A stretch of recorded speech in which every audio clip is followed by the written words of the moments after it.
एक बार बोल दीजिए शिव गुरु महाराज की जय।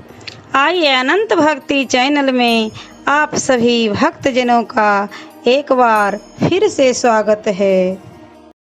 आज हम आप लोगों को महात्म्य वर्णन का 5वां अध्याय सुनाती हूँ, जिसमें धुंधकारी का प्रेतत्व वर्णन और गौकर्ण के अनुग्रह से उदार है। सनकादिकों ने कहा, हे नारद जी, पिता के चले जाने पर धुंधकारी पूर्ण स्वच्छंद हो गया। एक दिन उसने अपनी माँ को खूब पीटा और कहा कि बतला, गड़ा हुआ धन कहाँ है। धुंधकारी ने उसी दिन रात में कुएं में कूदकर आत्महत्या कर ली। घर की यह स्थिति देखकर गोकर्ण से रहा नहीं गया। वह तीर्थाटन को चले गए। धुंधकारी वेश्याओं के जाल में फंस गया था। वेश्याएं जब उससे धन मांगती थी तब वह स्थान से चोरी करके धन लाता और उसे देता था। अंत में वेश्याओं ने यह सोचकर कि यह बात किसी न किसी दिन खुले बिना न रहेगी। जब यह बात खुल जाएगी तो राजा हमारे सारे धन को चोरी समझकर छीन लेगा।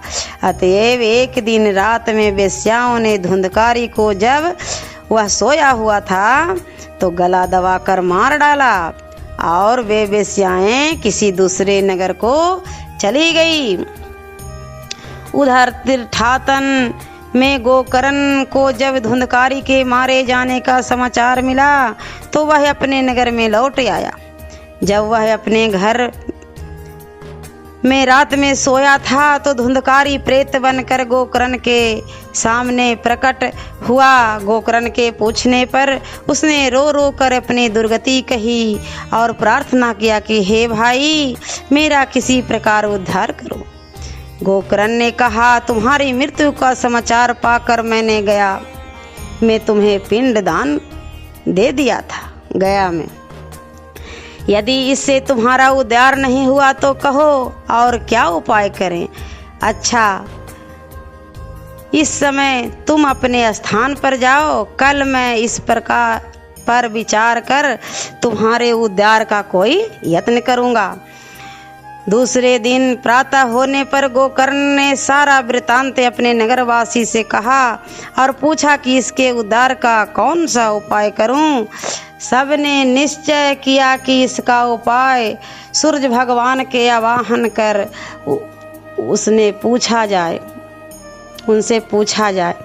महाज्ञानी गोकर्ण के आवाहन पर सूर्य भगवान को आने में देर न लगी और आकाशवाणी हुई कि श्रीमद् भागवत की कथा सप्ताह भर में करो तो धुंधकारी प्रेतत्व से मुक्त हो जाएगा। गोकर्ण ने दूसरे दिन से ही श्रीमद् भागवत की कथा आरंभ कर दिया, जिसे सुनने के लिए सभी लोग आए और धुंधकारी भी आया, किंतु वह प्रेत रूपी वायु में था, इसलिए वह कहाँ बैठता।